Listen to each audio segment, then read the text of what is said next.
Question 21 का ए part देखिए। Show that the number 2 into 5 into 7 into 11 plus 11 into 13 is a composite number. हमें ये एक नंबर दे रखा है और हमें ये बताना है ये आपका एक कॉम्पोजिट नंबर है। तो पहले मैं गिवन नंबर को आपके सामने लिखता हूं। द गिवन नंबर इज,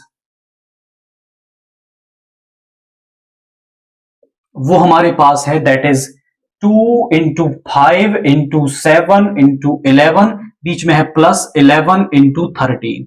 अब क्या होता है हमारे पास कॉम्पोजिट नंबर? देखिए, हमारे पास किसी का भी प्राइम फैक्टराइजेशन, हम किसी भी नंबर का प्राइम फैक्टराइजेशन करें और उसमें हमारे पास दो नंबर्स आ जाएं, हमारे पास दो नंबर्स आ जाएं। फॉर एग्जाम्पल मैं आपसे कहता हूं कि 6 का जब हम फैक्टराइजेशन करेंगे तो 2 इंटू में 3, इसके प्राइम फैक्टराइजेशन में 2 भी है और 3 भी है। मतलब 6 एक ऐसा नंबर है जो 2 से भी डिवाइड हो जाएगा और 3 से भी डिवाइड हो जाएगा। एक ऐसा नंबर जो 1 और अपने आप के अलावा किसी एक नंबर से और डिवाइड हो जाए उसे हम कहते हैं कॉम्पोजिट नंबर। और जो 1 और अपने आप से डिवाइड हो उसे हम कहते हैं आपका प्राइम नंबर। तो हम अगर इस नंबर को 1 और इस नंबर खुद के अलावा आपका कोई और फैक्टर इसका निकाल देते हैं तो फिर हम इसे कॉम्पोजिट नंबर कह पाएंगे। तो हम यहां पर काम करने वाले हैं, ध्यान से देखो। 11 दोनों में दिखाई दे रहा है, मैं यहां से 11 कॉमन ले लेता हूं तो यहां पे बचेगा 2 इंटू 5 इंटू में 7 प्लस का 13। अब जरा चेक करिए, 11 5 2 10 70 प्लस 13, यानी कि यहां पे आ जाएगा 11 इंटू 83।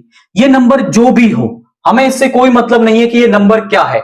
इसके फैक्टराइजेशन में 11 और 83 आ गया, यानी इसके जो 1 और अपने आप के अलावा दो और फैक्टर्स हमें मिल गए, तो फिर इस नंबर को हम कॉम्पोजिट नंबर कह सकते हैं। हम कहेंगे here 11 and 83 are factors of number